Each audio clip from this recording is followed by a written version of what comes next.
अस्सलाम वालेकुम। आज हमने सोशलाइजेशन एंड पर्सनालिटी का पढ़ना है। सबसे पहले हम बात करेंगे सोशलाइजेशन की। उसके बाद हम बात करेंगे पर्सनालिटी की। सोशलाइजेशन में दो चीज़ें होती हैं, एक इंडक्टिव एंड डिडक्टिव प्रोसेस होता है। सबसे पहले तो हमने ये समझना है कि सोशलाइजेशन होती क्या है। सोशलाइजेशन तरबियत को कहते हैं। ठीक है, एक होती है परवरिश, दूसरी होती है तरबियत। परवरिश और तरबियत में फिर फर्क है। परवरिश होता है अपब्रिंगिंग, ठीक है, परवरिश करना, बड़ा करना, पालना। और सोशलाइजेशन उसके साथ साथ उसकी तरबियत करना को कहते हैं। अब इसके दो प्रोसेस है, inductive and deductive process. Inductive process ये होता है कि किसी भी इंडिविजुअल को जब फैमिली सोशलाइज्ड कर रही होती है, किसी की फैमिली उसकी तरबियत कर रही होती है, वो इंडक्टिव प्रोसेस होता है। इसमें पेरेंट्स होते हैं, brother, sister, uncle, paternal uncle, maternal uncle, ये सारे इसमें इंक्लूडेड होते हैं, जो कि इंडक्टिव प्रोसेस के थ्रू किसी भी इंडिविजुअल की सोशलाइजेशन कर रहे होते हैं। फिर डिडक्टिव प्रोसेस क्या होता है कि आप घर से जैसे ही बाहर जाएंगे तो आपकी जितनी भी सोशलाइजेशन है वो आपकी सोसाइटी हो सकता है कर रही हो, आपके नेबर्स आपके कर रहे हो सोशलाइजेशन, आपके ग्रुप मेट्स कर रहे हो, क्लास फेलोज कर रहे हो, एज मेट्स कर रहे हो, वो सारा डिडक्टिव प्रोसेस होता है। अब survival of the individual in society, socialisation से ही सर्वाइवल होता है इंडिविजुअल का सोसाइटी में। अगर उसे सोशलाइज किया गया है तभी उसे पता होगा यहाँ के सिस्टम का, यहाँ के कल्चर का, या किसी भी सोसाइटी में वो इजीली फिर सर्वाइव कर सकता है। जैसे हम कहीं पे भी फॉरेन कंट्री जाएं, अगर हमें वहाँ के नॉर्म्स का नहीं पता, वहाँ के रूल्स का नहीं पता, तो हो सकता है हम वहाँ सर्वाइव ना कर पाए। तो इसलिए सबसे पहले ये होता है कि वहाँ का सोशलाइज्ड होना जरूरी होता है। अब different behaviour in different group, अब जितने किस्म के ग्रुप होंगे, जो इंडिविजुअल है वो डिफरेंटली बिहेव करेगा उस ग्रुप के अकॉर्डिंग, वही उसकी सोशलाइजेशन होता है। क्योंकि फैमिली या फिर उसे आउट ग्रुप में उस ग्रुप के अकॉर्डिंग उसे सोशलाइज इंडिविजुअल होगा, उसे कैसे हम बताएंगे कि आपने सोशल सिचुएशन के अकॉर्डिंग या सोशल नॉर्म्स के अकॉर्डिंग आपने परफॉर्म करना है। ठीक है, वही उसका रोल बनता है जब सोशल सिचुएशन के अकॉर्डिंग या सोशल नॉर्म्स के अकॉर्डिंग जब वो एक्ट करता है, वही उसके लिए फिर रोल बन जाता है कि वो कैसे डिफरेंट किस्म के रोल परफॉर्म करता है। इसमें ये होता है कि सबसे पहले ऑब्जर्वेशन होगी, फिर उसका एक्सपीरियंस होगा, तब हैबिट्स बनेगी। कैसे कि जैसे उसे इंडक्टिव प्रोसेस के थ्रू या फिर डिडक्टिव प्रोसेस के थ्रू उसे जो नॉर्म्स बताए गए थे, सोसाइटी के जो रूल्स बताए गए थे, तो वो इंडिविजुअल उसकी ऑब्जर्वेशन करेगा कि आया कि वो ठीक थे या फिर गलत थे, जिससे उसका एक्सपीरियंस हो जाएगा। और अगर वो ठीक थे या फिर गलत थे, उसके एक्सपीरियंस के अकॉर्डिंग उसकी फिर हैबिट्स बन जाएंगी। अब हम चलते हैं नेक्स्ट स्लाइड की तरफ, सोशलाइजेशन को देखते हैं कि यंग एंड मैक ने सोशलाइजेशन के बारे में क्या कहा है। ये कहते हैं कि जी, the process of inducting observation that individual into social world is called socialisation. कि एक इंडक्टिव ऑब्जर्वेशन होती है इंसान की, जो कि किसी भी इंडिविजुअल्स की या फिर किसी इंसान की, कि वो सोशल वर्ल्ड के अकॉर्डिंग उसे सोशलाइजेशन उसकी की जाती है। कि जिस भी वर्ल्ड में है, रह रहा है, जिस भी सोसाइटी में रह रहा है, उसकी वहाँ उसकी सोशलाइजेशन की जाती है, ताकि वो वर्ल्ड को, सोसाइटी को, कम्युनिटी को, ग्रुप को समझने की कोशिश करे। अच्छा, इसकी दो टाइप्स होती हैं सोशलाइजेशन की, एक कॉन्शियस सोशलाइजेशन होती है और दूसरी अनकॉन्शियस सोशलाइजेशन होती है। कॉन्शियस सोशलाइजेशन ये होती है कि जो हम अपने होशो हवास में कोई भी चीज़ सीखने के लिए जाते हैं, जैसे क्लास में हम जाते हैं अपने अटेंशन के साथ, अपने होशो हवास के साथ जाते हैं, जो एक टाइम फ्रेम के साथ या फिर एक मेजरमेंट के साथ। ठीक है, तो हम जब कोई चीज़ सुनने के लिए जाते हैं या कोई चीज़ हम लर्न करने के लिए जाते हैं, वो कॉन्शियस सोशलाइजेशन होगी, जिससे हम चाहते हैं कि हमें ये चीज़ का नॉलेज हमें मिले या इस चीज़ की हमें तरबियत मिले, वो कॉन्शियस सोशलाइजेशन होगी। अनकॉन्शियस सोशलाइजेशन क्या होगी, जो आप अटेंशनली कोई चीज़ सीख नहीं रहे, लेकिन इंसिडेंटली आप कोई चीज़ सीख जाते हैं। ठीक है, उसे कहते हैं अनकॉन्शियस सोशलाइजेशन। जैसे आप कहीं से जा रहे हैं, कोई अच्छा एक्ट देखा है आपने, कोई अच्छा कल्चर देखा है आपने, तो वो आप उसको अडॉप्ट करने की जब कोशिश करते हैं, वो अनकॉन्शियस सोशलाइजेशन होती है। जैसे हमारे यहाँ पे ट्रेंड है बुजुर्गों का ख्याल करना, जैसे आप ट्रैवल कर रहे होते हैं तो बस में बैठे आप देखते हैं कोई बुजुर्ग को किसी इंडिविजुअल ने अपनी सीट दे दी बैठने के लिए कि बुजुर्ग हैं ये, खड़े नहीं हो सकते, तो आप जैसे ही उसको देखेंगे इस एक्ट को, मतलब ये आपकी अनकॉन्शियस सोशलाइजेशन हो जाएगी, क्योंकि आप नहीं चाह रहे थे कुछ ऐसा, आप अपनी डेस्टिनेशन की तरफ जा रहे थे, लेकिन जैसे ही आपने ये एक्ट देखा तो आपको ये अच्छा लगा, तो जिससे आपकी अनकॉन्शियस सोशलाइजेशन हो गई। तो सोसाइटी में कॉन्शियस एंड अनकॉन्शियस दोनों सोशलाइजेशन हो रही होती है। अब हमने देखना है कि इसके सोर्सेज क्या हैं या फिर इसके एजेंसीज क्या हैं सोशलाइजेशन के। सबसे पहले फैमिली होता है, पेयर ग्रुप्स होते हैं, एज मेट्स होते हैं, सोशल इंस्टीट्यूशंस होते हैं, literature, mess media, communication, community, social interaction, culture and educational institutions. ठीक है, ये सारे हमारे सोर्सेज हैं जो हमें सोशलाइज्ड कर रहे होते हैं सोसाइटी के अकॉर्डिंग या किसी फैमिली के अकॉर्डिंग। अब हम पढ़ते हैं पर्सनालिटी। अब हम पर्सनालिटी की तरफ मूव करते हैं कि सोशलाइजेशन के बाद पर्सनालिटी कैसे बिल्डअप होती है, कि इन्फ्लुएंस्ड बाय कैरेक्टर। अब जिस पर्सनालिटी होती यही है कि हम अपने कैरेक्टर से दूसरों के ऊपर असरअंदाज होते हैं। हमारा कैरेक्टर कैसा है, हम कैसे इन्फ्लुएंस करेंगे, किसी को असरअंदाज कैसे करेंगे, इसका पहला पॉइंट। बेसिकली ये डिपेंड करती है सोशलाइजेशन के अकॉर्डिंग, कि सोशलाइजेशन अच्छी होगी तो पर्सनालिटी अच्छी बनेगी, सोशलाइजेशन नेगेटिव होगी, ठीक है, तो फिर पर्सनालिटी भी नेगेटिव होगी। क्योंकि यूजुअली देखा जाता है कि कुछ पेरेंट्स ऐसे होते हैं कि अगर बच्चों को वो उस उनकी सोशलाइजेशन, हालांकि वो सोच रहे होते हैं कि हम इनको स्ट्रॉन्ग कर रहे हैं, ठीक है, वो एक्शन रिएक्शन सिखाते हैं कि अगर एक बच्चे को किसी ने मारा है तो उनके पेरेंट्स भी कहते हैं कि आप, अगर उन्होंने आपको मारा था तो आप भी मार देते, तो मतलब क्या कि वो बेसिकली स्ट्रॉन्ग करने की कोशिश कर रहे होते हैं, लेकिन नेगेटिव सोशलाइजेशन हो रही होती है उनकी। तो इस किस्म की क्या होता है कि फिर उनकी पर्सनालिटी भी वैसे बनेगी, उनमें टॉलरेंस नहीं आएगा, बर्दाश्त करने की हिम्मत नहीं आएगी, उनको जवाब देने की हिम्मत आ जाएगी, तो फिर ये जितनी भी चीजें होंगी ये सोशलाइजेशन का पार्ट बनेगी। अच्छा, अब कॉम्प्लेक्स सेंटिमेंट्स की तरफ हम जाते हैं कि पर्सनालिटी जो है वो बेसिकली कॉम्प्लेक्स सेंटिमेंट से बनती है। ऐसा नहीं है कि हम किसी की अपेरेंटली किसी की पर्सनालिटी देखकर हम ये गेस कर लेते हैं कि इसकी पर्सनालिटी बहुत अच्छी है, ऐसा नहीं है। उसमें हम कॉम्प्लेक्स सेंटिमेंट्स देखते हैं, जैसे नेक्स्ट डेफिनेशन में भी ये बात बताई गई है अकबर निमकोफ ने, कि इसमें डिफरेंट किस्म के आइडियाज हों उनमें होने चाहिए।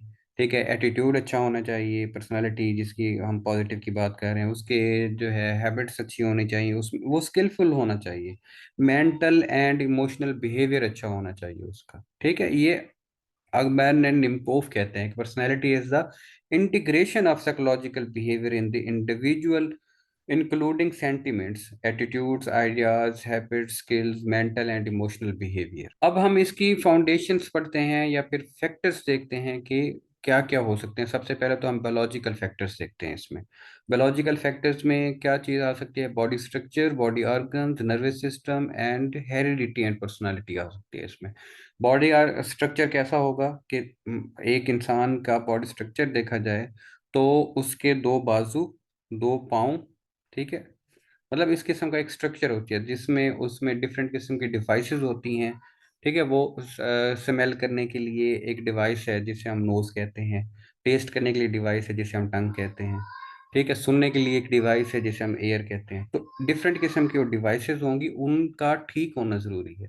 अगर कोई भी डिवाइस खराब हो जाती है तो इंसान की पर्सनैलिटी में वो एरर डालना शुरू कर देती है। ऐसे ही बॉडी ऑर्गन्स हैं, स्टमक है, लिवर है, किडनी है, लंग्स हैं, इनमें भी अगर कोई प्रॉब्लम आना शुरू हो जाता है तो इंसान की पर्सनालिटी को ये इफेक्ट कर रही होती है। अगर ये सारी चीजें स्मूथ हैं तो पर्सनालिटी भी सही होगी।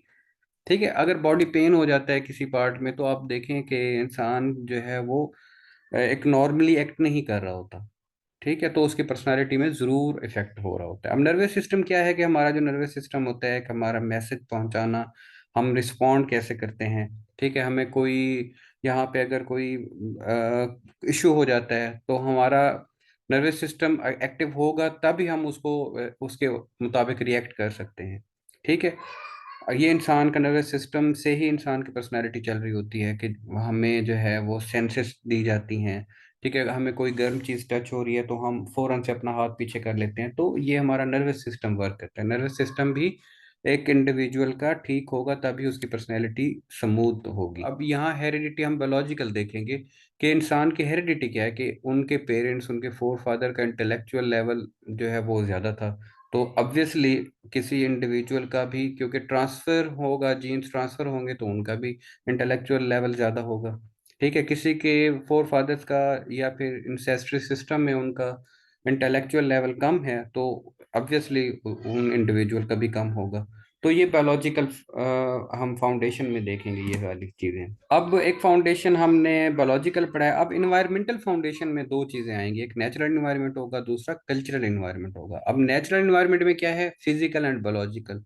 अब फिजिकल, कुदरती तौर पे जो हमारा इन्वायरमेंट बना हुआ है उसमें दो चीजें होंगी, एक फिजिकल, दूसरा बायोलॉजिकल। फिजिकल में क्या, कि ये जैसे पहाड़ हैं, पानी है। ठीक है, फिजिकल वो होते हैं जो हमें नजर आ रहा हो, टेंजिबल हो।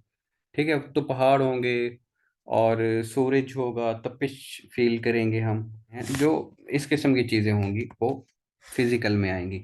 अब बायोलॉजिकल फैक्टर्स क्या होंगे, जिसमें बर्ड्स होंगे और एनिमल्स होंगे। ठीक है, तो ये एक एनवायरनमेंट को खूबसूरत बनाने के लिए ये बायोलॉजिकल फैक्टर्स होते हैं, जो कि नेचुरल एनवायरनमेंट में, जिसमें इंसान का कोई कमाल नहीं होता। दूसरा होता है कल्चरल एनवायरनमेंट। बेसिकली ये हम पर्सनालिटी को पॉजिटिव करने के ये एनवायरनमेंट है। अब कल्चरल इन्वायरमेंट क्या है, जो इंसान खुद बनाता है। ठीक है, साइको सोशल होता है, दूसरा फिजियो सोशल होता है, तीसरा फिजियोबायोलॉजिकल होता है। अब साइको सोशल में क्या होगा, कि हम अपनी साइकी के अकॉर्डिंग सोशल होंगे। ठीक है, हम अपनी बॉन्डिंग्स बनाएंगे। अब एक इंसान एक डॉक्टर से ही क्यों ठीक होता है, क्योंकि उसका साइको सोशल सेट है। ठीक है, उसने साइको सोशल सेट किया हुआ कि इस डॉक्टर से मुझे जो है शफा मिलेगी, इस टीचर से की बात मुझे समझ आएगी, इसका लेक्चर मुझे समझ आएगा। तो ये साइको सोशल होता है, कोई ऐसा फ्रेंड्स हम बना लेते हैं जिसकी बात को हम फॉलो करने की कोशिश करते हैं। फिर फिजियो सोशल क्या होता है, कि हम जैसे बिल्डिंग्स बना ली, अपने घर बना लिए, या जिस भी सोसाइटी के, हर सोसाइटी के अपने जो है फिजियो सोशल सेटअप्स होते हैं। अब एक इंडिविजुअल की पर्सनालिटी के अकॉर्डिंग वो घर बनाएगा, फिर वो अपने पर्सनालिटी के अकॉर्डिंग सोचेगा कि किचन कहाँ होना चाहिए, घर में सेटिंग्स कैसे होनी चाहिए, ठीक है, कॉरिडोर कैसे होना चाहिए, वो अपने अकॉर्डिंग बिल्डिंग जो है, इंफ्रास्ट्रक्चर जो है वो अपने अकॉर्डिंग बनाने की कोशिश करेगा। अब फिजियोबायोलॉजिकल क्या है, बायोलॉजिकली वो फिर चीज़ों को अपने साथ फ्रेंडली इन्वायरमेंट में लाएगा, जैसे पेट्स घर में रख लेंगे, जैसे हम फिश एक्वेरियम रख लेते हैं घर में।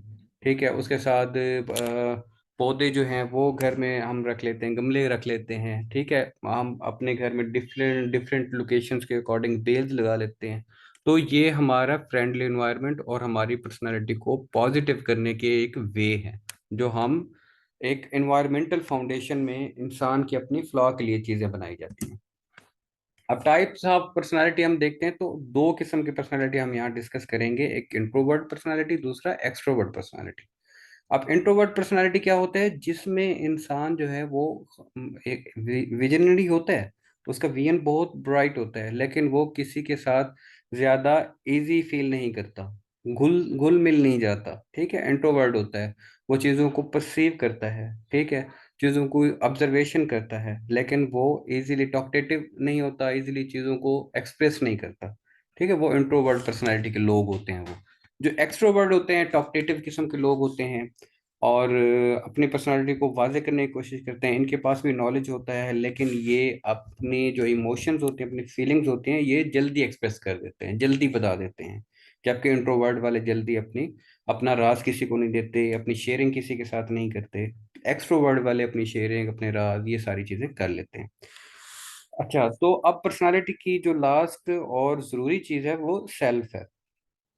सेल्फ एंड पर्सनालिटी की अगर हम बात करते हैं, कि जब इंसान, ठीक है, जब इंडिविजुअल, या हम छोटे एक इंडिविजुअल की बात करते हैं जो एक बच्चा होता है, अगर बचपन से ही उसे डराया धमकाया जाता है, या उसकी जो एक डायरेक्शन सेट की जाती है, वो छोटी छोटी चीज़ों से डरता है, तो उसकी पर्सनालिटी भी वैसे बनेगी। ठीक है, इसलिए बच्चों को हम कोशिश करते हैं कि वो सोसाइटी में किसी चीज़ से ना डरें, तो उसकी पर्सनैलिटी भी अकॉर्डिंगली ऐसी हो जाएगी। जो बच्चे ब्रेव होते हैं, उनकी सोशलाइजेशन ही ऐसी की जाती है। ठीक है, उसको नॉलेज दिया जाता है, स्किल्स दिए जाते हैं, तो उसकी पर्सनालिटी भी वैसे जाके बनती है। फिर सेल्फ एंड पर्सनालिटी में ये चीज हम देखते हैं। अच्छा, एक थ्योरी है लुकिंग ग्लास इट सेल्फ। ठीक है। ये चार्ल्स कोले ने दी थी, लुकिंग ग्लास इटसेल्फ। इसका मतलब ये है खुद को आईने में देखना, कि इंसान जब खुद को आईने में देखता है अपने बारे में परसीव करता है कि मैं कैसा हूँ। ठीक है। तो लोग मुझे कैसा परसीव करते हैं कि मैं कैसा हूँ। ठीक है, वो यही थिंकिंग के साथ चलता है कि मैं कैसा हूँ, लोग मुझे देख कर कैसा फील करते हैं। ठीक है, तो वो होता है लुकिंग ग्लास इटसेल्फ, कि मैं बहुत अच्छा हूँ। जैसा वो परसीव करेगा, ठीक है, या जैसा सोचता है, वो यही सोचेगा कि लोग उसके बारे में वही सोचते हैं। ठीक है, अगर वो सोचता है अच्छा कि मैं अच्छा हूँ, लोग मेरे बारे में अच्छा सोचते हैं। अगर वो ये सोचेगा कि मैं बुरा हूँ, लोग मेरे बारे में बुरा सोचते हैं, तो उसके अकॉर्डिंग, लुकिंग ग्लास इटसेल्फ के अकॉर्डिंग, वो अपनी इस थ्योरी के अकॉर्डिंग वो चल रहा होता है। तो इसमें ये होता है कि ये अच्छी चीज़ ये होता है कि इंसान अगर अपने बारे में यही सोचता है कि लोग उसके बारे में अच्छा सोचते हैं, तो ये ज़बरदस्त चीज़ है। और इंसान को ऐसे ही सोचना चाहिए, एज कंपेयर के लोग जो बहुत ज़्यादा डिप्रेशन में चले जाते हैं कि लोग मेरे साथ बैठना नहीं चाहते, मेरे साथ बात नहीं करना चाहते, लोग मेरे बारे में अच्छा गुमान नहीं रखते।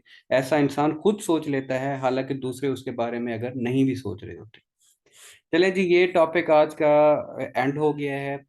इंशाल्लाह फिर नेक्स्ट वीडियो के साथ मिलते हैं। आप इस वीडियो में या जितने भी वीडियोस मैंने अपलोड किए उसमें आप कमेंट ज़रूर करें, अपनी राय से मुझे ज़रूर आगाह करें, मुझे बताएं आप। तो नेक्स्ट इंशाल्लाह मिलते हैं नई वीडियो के साथ। दुआओं में ज़रूर याद रखिएगा।